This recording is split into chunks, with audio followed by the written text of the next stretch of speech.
Hello everyone, welcome to Prince on Air, and today is our last topic lecture of chapter 1 solid state, that is electrical and magnetic properties of solids. So in this lecture, in that particular lecture, we will discuss about the electrical and magnetic properties of solids, and we will classify that solid on the basis of their conductivities also and their magnetic properties also. Okay, so means firstly in this section we will discuss about the two topics. Firstly, the electrical basis, okay, that electrical properties of solids, and then magnetic properties of solids. And firstly, we will divide the solids on the basis of electrical conductivity, and then on the basis of magnetic properties or magnetic fields. Okay, means magnetic field effects. Clear? So let's start the topic here and write their notes side by side. Okay. In each and every lecture, I am saying continuously that you have to write their notes side by side. So now. So electrical properties of solids. Okay, all of you know that some solids are conductors, some are insulators, some are semiconductors. You know very well. Okay, means those solids which can conduct electricity, that are known as conductors, and which cannot conduct electricity, they are considered to be as insulators, and which can conduct electricity or of that very less amount, they are just considered to be as semiconductors. So you can say they can behave as both conductors and insulators. Clear? So now here on the basis of the conductivities, we will divide the solid into various categories. Okay. So here the magnitude of conductivities of solids varies from 10 raised power minus 20 to 10 raised power 7. Okay, means that is the conductivity order. Okay, that is the conductivity order. If you will draw a scale, and if you will divide it into the 7 scales, okay, 7 divisions, 27 divisions, clear? So that lower conductivity area will occupied by the insulators, and the higher conductivity area will occupied by the conductors, and the middle one will be for semiconductors. Okay, so in that way we will divide the conductors, semiconductors and insulators into 3 categories. Okay, so firstly the conductors, its conductivity range from 10 raised power 4 to 10 raised power 7 per ohm per meter. Okay, that is the conductivity order for the, or you can say range for the conductors. Clear? And in that particular case, if those elements or metals or solids which are having that 10 raised power 7 per ohm per meter conductivity, they are considered to be as good conductors. Okay, obviously we know that which are having higher conductivity, they are considered to be as good conductors. Clear? Now insulators, their conductivity will be from 10 raised power minus 20 to 10 raised power minus 10 per ohm per meter. Okay, and semiconductors, that will be in between these range, that will be 10 raised power minus 6 to 10 raised power 4 per ohm per meter. Clear? Okay, so now that order you have to know very well. Now how we can know that order? See, firstly you can memorize that particular order, this one. Okay, 10 raised power minus 20 to 10 raised power 7. Okay, then 10 raised power minus 20 to 10 raised power 7. Okay, clear? Now 10 raised power minus 20 to 10 raised power minus 10, that is for insulators. Okay, that is for insulators. Okay, then afterwards 10 raised power minus 10 to 10 raised power minus 20. Okay, here you can say it is for 10 raised power, wait, for semiconductors, 10 raised power minus 6 to 10 raised power 4, means here it is 10 raised power minus 6 to 10 raised power approximately 4 here. Okay, that order may vary from one particular area to other. Okay, because we are following the NCERT, so in NCERT it is written like this. Okay, so that is the semiconductors. Okay, and for 10 raised power 4 to 10 raised power 7 it is conductors. So from here to here that conductivity is increases. So just in that the scale form you can memorize it. Okay, or you can take from 10 raised power minus 10 to 10 raised power 4 here. Okay, majority of the particles are here comes out to be semiconductors. Clear? Now, next one. So conduction of electricity in metals we have to discuss first. Okay, here we will discuss only the conduction of two. No doubt insulators we will discuss, but not in detail. Only in detail we will discuss about semiconductors, and for metals just in this way. Okay, so conduction of electricity in metals are due to the free electrons. All of you know that metals are having free electrons, that's why they can conduct electricity. Okay, so similarly what we have seen here, that is explained on the basis of band theory, that we will discuss in physics also, on the basis of band theory. Okay, band theory. Okay, so in that particular form there are two bands. One is conduction band and second one is valence band. Okay, so lower one is valence band and upper one is conduction band. Okay, lower one is valence band, upper one is conduction band. Lower one is valence band, upper one is conduction band. So in particular metals, those metals which are having larger number of valence electrons, larger number of valence electrons, and which can be free or which can be donatable, or which that electron can be donated. Okay, so that are considered to be as the good conductors, because that electron can be shifted from one form to another, one particular atom to the another. Okay, so here you can see that you can see that bands here, these bands are overlapping with each other. Okay, here energy level is shown. If the distance between that level gap between, here you can see that no gap is there. Here you can see they are just overlapping with each other. So if the energy gap is higher, then we need to provide extra energy to just jump from lower band to upper band, means valence band to conduction band. And in that way, if there is easiness to move the electron from valence band to conduction band, then we can say there will be the conductivity occurs. Okay, or you can say that the conduction occurs. So now here, in case of metals, here it is metals, there is overlapping. So here there is no requirement of any extra amount of energy. That electron can itself jump from valence band to conduction band, and in that way they will show the conductivity properly. Okay, so that's why they are good conductors. But in case of insulator, you can see there is a large gap, that energy gap is there. So in that large energy gap, it is known as forbidden zone. Okay, forbidden zone means why it is known as forbidden zone, because there is no electron. Here it will no any electron. So now here we will provide extra amount of energy so that the electron can jump from lower band to upper band, means you can say, wait.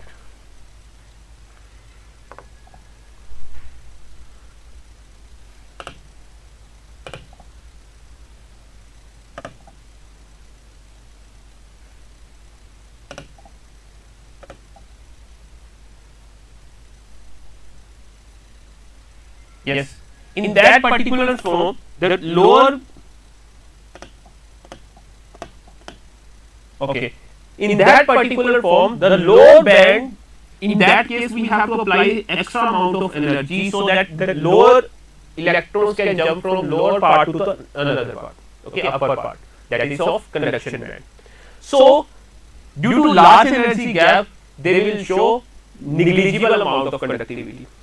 And in this case, energy gap is small, So there will be, if we are applying extra amount of energy, the electron can jump from valence band to conduction band. In that way, we can say they will conduct electricity by applying some amount of external energy. Okay. So on the basis of valence band theory, that is the valence band theory here. So here on the basis of this theory, we can just classify three types of metals which are having which means metals in which the conductivity occurs, insulation occurs, and semiconduction occurs. Okay, so here we have discussed all that part.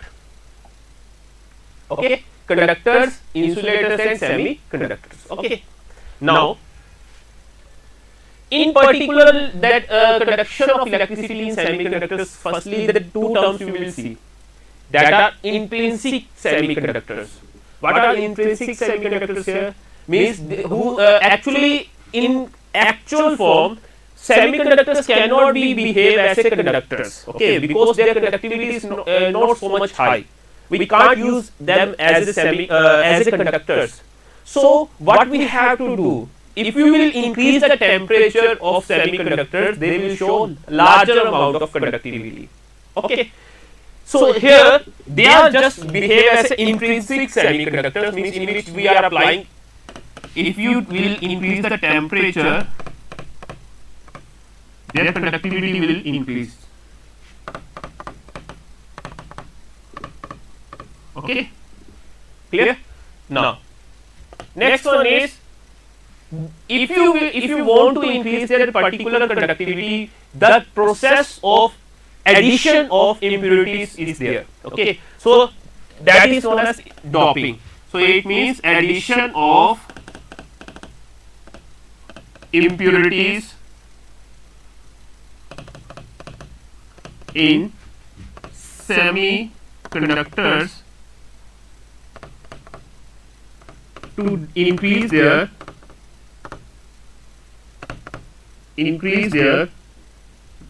conductivity. Okay, to increase their conductivity there is a need of addition of impurities, and that process is particularly known as doping. Okay, clear?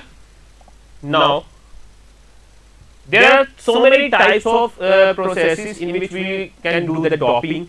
Okay, electron rich impurities, that is known as n-type semiconductors, electron deficient impurities, that which are known as p-type semiconductors. Okay, so that we will discuss here. In this category, we will discuss about the n-type semiconductors or electron rich impurities. Okay, that effect we have discussed in the last sections. Okay, impurity defect or the electron rich defect or electron deficient defect. Okay, the metal excess defect, metal deficient defect, that we have discussed already there. Huh?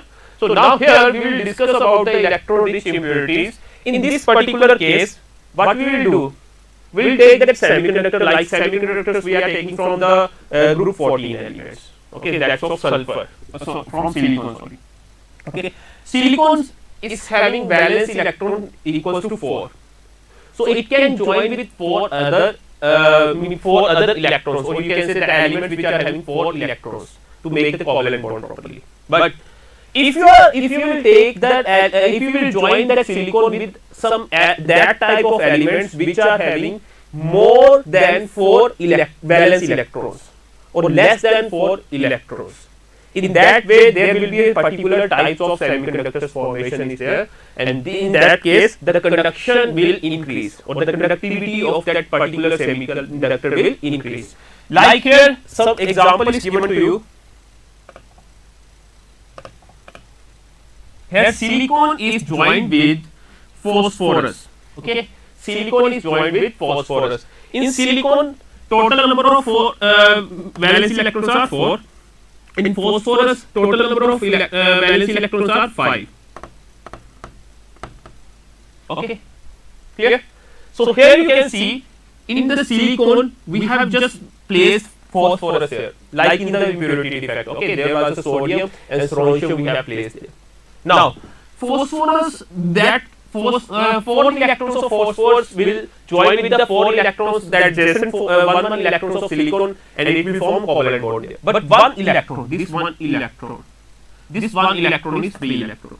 This one electron is free electron, and that particular one electron will show the conductivity here. That one particular electron will show the conductivity here. So in this case, electrons are greater, the number of electrons are higher. Okay, so that's why it is known as electron rich impurities. That is known as electron rich impurities, and negative charge is greater on that particular substance. So that's why we can say it is an N-type semiconductor. Clear? Is it clear now? That is the simple part. Okay, so if you are having that elements of group 14, and if you will join that group 15, which are having larger number of valence electrons, that way they will form N type of semiconductors. That we will discuss in the later on. That I will show you in the periodic table also. Okay, so let's move on to the next part. Similarly, for p-type semiconductors, okay, for p-type semiconductors means electron deficient impurities. In this case, silicon is joined with the elements of group 13. In this case, it is joined with the boron. Okay, and in that way, boron is having 3 valence electrons, 1, 2, and 3, and silicon is already having 4 electrons. So the 3 electrons of borons are joined with the adjacent 1 silicon. But here 1 electron of the silicon is unpaired. Okay, that is not bonded with the boron. And one more thing, that is the hole placed here. Hole. Okay, that hole means vacant space. And to cover this hole, the adjacent electron will shift towards this side. Okay, and if they will shift towards this side, the one hole that one more hole will be created there. So in this case, there will be the motion of electron side by side hole. We are saying here it is the motion of positive charge, because there is a motion of hole. Okay, and that's why this is known as p-type semiconductor. Okay, and here there is a deficiency of electron. That's why it is the electron deficient impurities, because we have placed that element which is having less than 4 valence electrons. Okay, so that is why it is known as electron deficit or electron deficient impurities defect, or you can say electron deficient impurities type of semiconductors. Okay, clear now? Is it clear? Any doubt? Yeah. One more time I will explain it.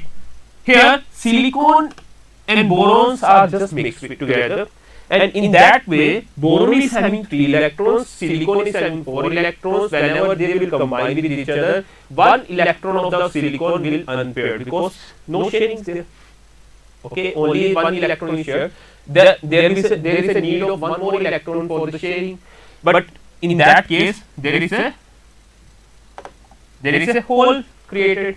Okay, that hole is created here. You can see this one.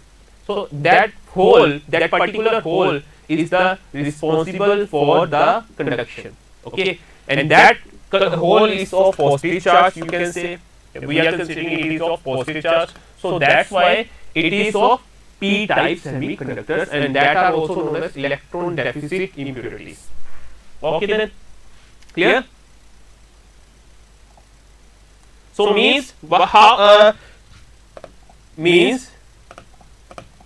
if you having 14 group, and if you will join it with the 15 group elements, means 14 group is like silicon, germanium. Okay, clear? So in that case, if you will join the 14 group elements with the 15 group, that will show electron rich impurities, means N-type semiconductors will form. And if you will join 14 group element with the 13 group elements, they will in that particular case this will happen, means there will be the deficiency of electrons, and in that way the p-type semiconductor will form. Okay, clear? That we can see here. Now, applications of N-type and p-type semiconductors. What are the applications of N-type and p-type semiconductors? First one is these types, these two types of semiconductor will join to form the diodes. Okay, they will form diodes which are used as a rectifiers. That we will study in physics also. Rectifiers. What are rectifiers? Okay, that we will study there. Clear? Afterwards, transistors are used whenever we will make the sandwich. Sandwich in that case, that N type, in which the one type of semiconductor will be sandwiched between the two other types of semiconductors. Like P is sandwiched with NH, NN, N is sandwiched with P and P. Okay, like in this way. Here P and N, N. Okay, that is sandwich, or P and P. Here in this way. Okay, so that type of semiconductors that will form transistors. Okay, that will form transistors, and that transistors are very useful to detect or amplify the radio or audio signals. Okay, next one is photodiodes, that are photoelectric cell, you can say. Okay, means which we are using as a photochemical cells or photoelectric cells. Okay, to generate the electrical energy from the light energy. Okay, clear? Actually, this one is a theoretical part here. Now, some examples that are similarity with the group elements germanium and silicon. Now, if you want to make the elements, if you want to make the semiconductors, how we can make that last type we have discussed, no, P type and N type. See, here we have taken the silicon as an example. Similarly, we can take an example for the germanium also. And in that particular case, which type of semiconductor will be generated? Here you can see combination of group 13 with 15. Okay, see that group 13 elements are and group 15 elements are this.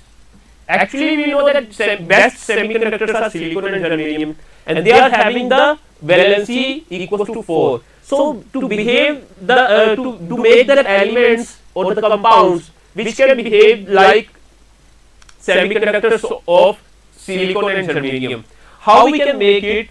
To make the average, their average should be, average valency should be 4. Okay, so to make like in this way, what we can do? We can do in combine indium with Sb.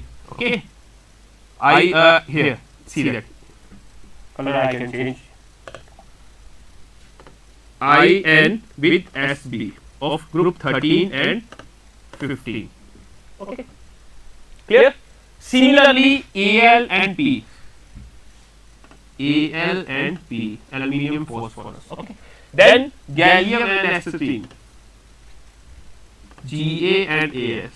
Okay. So you can see that we are just joining Al and P, Ga and As, In and Sb. So in that way you can learn that examples also. Okay, that 13 group element joined with 15 group, they will form a similar semiconductors of the silicon and germanium. Okay. Similarly, we can do one more combination of group 12 and 16 also. So 12 group is and 16 group is clear. So there, if you join them, then the valency, average valency comes out to be which is equal to silicon and germanium part. Okay. So here Zn and S, Zn and S. Okay, they are joined. Then CD and S, CD and S. Then CD and SE, CD and SE. Then HG and TE, HG and TE. Okay, so they will join to form the similar semiconductors as of silicon and germanium. Some other transition elements are there which can make the semiconductors. Okay, like TiO behave like its semiconductors. Okay, CrO2, ReO3 like metallic copper. They will be that particular element, that particular compound will behave like a copper as metal. Okay, and some other transition elements like these, they can show metallic or insulating properties depending upon the temperature. Okay then, clear? Yes, now we have to discuss about the magnetic properties. See, in each element, in each component, some magnetic properties are there. Because all of the elements are made up of atoms, and all that atoms, there is subatomic particles are there like electrons and protons and neutrons. Okay, so here electrons are continuously revolving. So like in this case you can see, suppose this one is the nucleus and here this one is electron, and electron is revolving like in this way, and it is also rotate towards itself. Means there will be two types of motion, okay, orbital motion and spin motion, okay, of that electron. So here electron is having the orbital motion and the spin motion also. And due to that particular case, if charge is rotating, then it will create a magnetic field. Okay, in that case, it will create a magnetic field. Here you can see that it is a nucleus here. It is a nucleus here,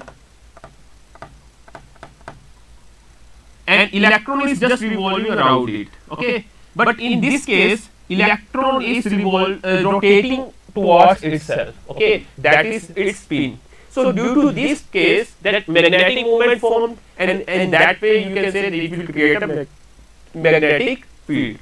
Okay, clear?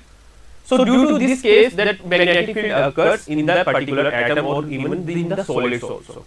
Okay, so see, the categories of solid on the basis of magnetic properties, we have that different types of categories of solid on the basis of their magnetic properties. There are 5 types of five magnetic properties. On the basis of magnetic properties, we have divided solids here. Okay, so now first one is paramagnetic, diamagnetic, ferromagnetic, antiferromagnetic, ferrimagnetic. Now we will discuss about these. What are paramagnetic? Paramagnetic are those type of magnetic substances which can easily attracted towards a magnetic field, okay, or attracted in the magnetic field, okay. And diamagnetics are those substances which will feel repulsion, okay, little bit repulsion in the magnetic field. Ferromagnetic, antiferromagnetic, and ferrimagnetic we will discuss in the later on. I will just tell you the little bit about. I am just telling the little bit about these things. Ferromagnetics are those substances which can get permanently magnetized when they will place in the magnetic field. Okay, so they are just strongly attracted towards the magnetic field. Clear? Antiferromagnetics are just opposite to the ferromagnetic, and ferrimagnetics are little bit attracted towards the magnetic field. That all things, that three parts we will discuss in this way. Okay, that different way. Clear? Now firstly we have to discuss about the paramagnetic in the proper sense. Actually these are weakly, you can say, attracted towards the magnetic field, and in that case they are magnetized in the magnetic field in same direction. Okay, you can say magnetized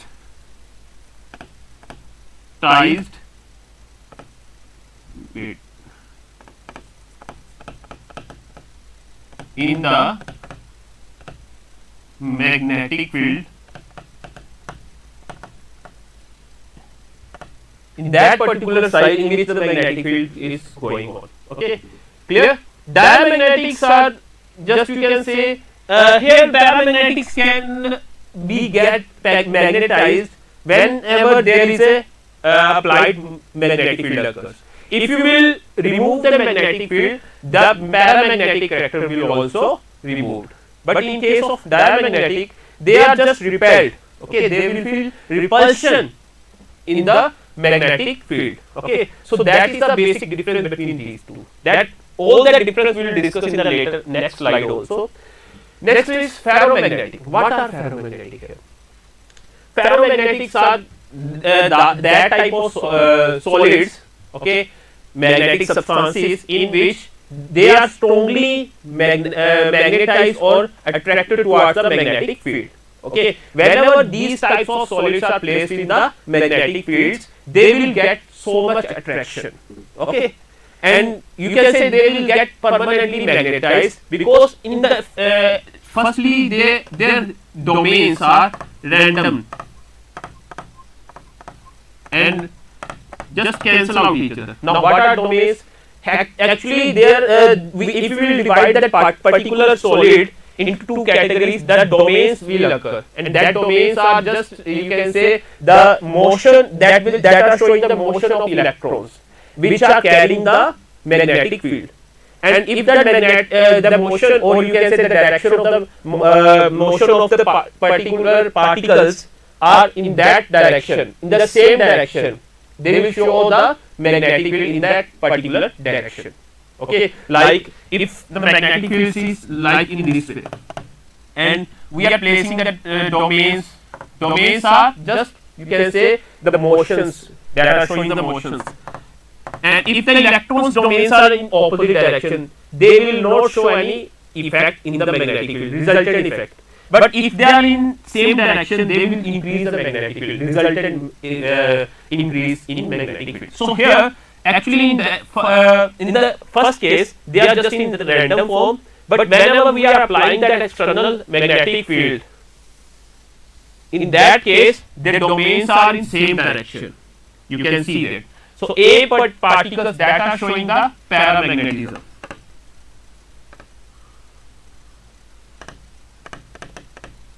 Okay, paramagnetism. Sorry, not it's so ferromagnetism. Because paramagnetism we have discussed in domain case, these are ferromagnetism. Okay, clear? Next one is antiferromagnetism. Antiferromagnetism, in which the domains are cancelled out even on applying the external magnetic field. So these you can say up, down, up, down, up, down. So resultant will be cancelled out, and the resultant comes out to be 0 here. Means they will not show any effect in the magnetic field. And in ferrimagnetism, okay, some are in the same direction and some are just anti-parallel to each other. Okay, so some are cancelled out. Here you can say these are cancelled out, these are cancelled out, but there will be some resultant magnetic field. That's why they are little bit attracted towards the magnetic field. Okay, so due to this factor, means some are parallel with each other in the magnetic field also. So that's why they are just showing the little bit magnetic effect also. Like here you can see. Now we can just understand that properly. If you can't understand the previous one, diamagnetic. Okay, diamagnetic. What are diamagnetic? Diamagnetic. Actually, they are repelled weakly in the magnetic field, such as solids have only paired electrons. Okay, in which the solids are having paired electrons, they are just showing the diamagnetic character. That I forgot to tell you about that. Okay, like here you can see that they are having magnetic alignment, and in that particular case, electrons are paired. No free electron is there, so they will not show any magnetic character in the magnetic field. Okay, and that we will discuss in the next in your, I think you have discussed in the last class also, in 11th. Okay, MOT, molecular orbital theory. In that particular case, we have discussed that those elements which are having, those molecules which are having unpaired electrons, they will show paramagnetic character, and those are showing those are having paired electrons. Means no unpaired electron is there. They are showing diamagnetic character. So that same is there. Okay, examples are benzene, NaCl, TiO2, V2O5, etc. And these applications are they just behave as an insulator. Now next one is paramagnetic. Paramagnetics are those in which they have unpaired electrons weakly attracted in the magnetic field. They cannot be permanently magnetized. Okay, and here you can say that the domains alignment are just random here. Okay, and on applying a magnetic force, they will get magnetized just. And having the unpaired electrons, they are showing the unpaired electrons also. Examples are O2, VO, CO, CuO, TiO. So they are used as electronic devices. Okay. Next one is ferromagnetic. ferromagnetic. So in this case, they also have unpaired electrons and strongly attracted in magnetic field, and such solids can be permanently magnetized. That is the most part here. They can be permanently magnetized, and on heating to a temperature, that particular temperature that is known as Curie point, these solid changes as the permanently paramagnetic solids. Okay, means if you will apply if you will increase that their temperature at a particular temperature that is known as Curie temperature,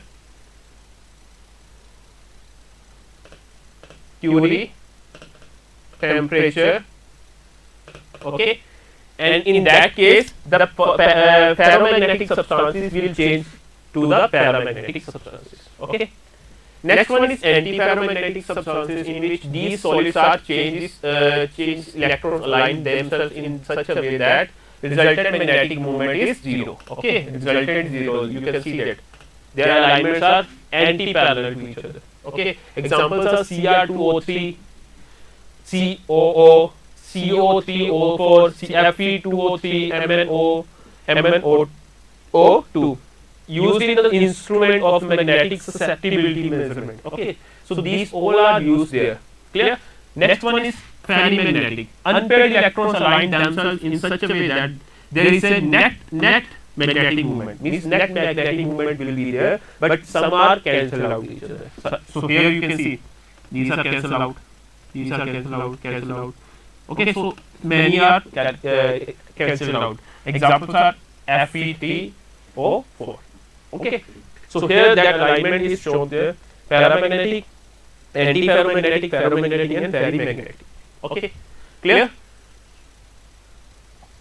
If you want to take that screenshot, or if you want to capture the picture, you can save it.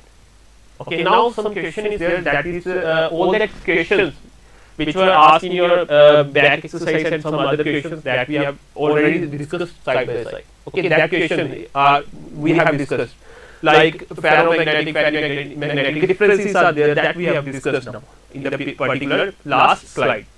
Now that one or two questions is there that we have to discuss here. A group 14 element is to be converted into n-type semiconductor by doping it with a suitable impurity. To which group should it impurity belongs? Okay. So for that is a 14 group element, no? 14 group element, and you have to make it into the n-type semiconductor by doping. So 14 group element, if you increase the charge, then or you can say number of electrons in the particular case, then we have to add impurities from the 15 group element. So in that way it will form n-type semiconductors. So we have to join them with the group 15 elements here. Okay, we have to join them in the particular case, that is with the 14 group elements. So n-type semiconductor means conduction due to presence of excess of electrons. Okay, conduction of electrons in the excess of electrons, and in that case, therefore it converts 14 group into n-type semiconductors by joining with 15 group elements. Okay, clear? So just there is a need of 15 group, means which we have to join 15 group. Next one. That is the end of this session. Okay, thanks for watching this video, and keep studying, keep motivated, and be at home. Okay, stay at home. So thanks for watching this video.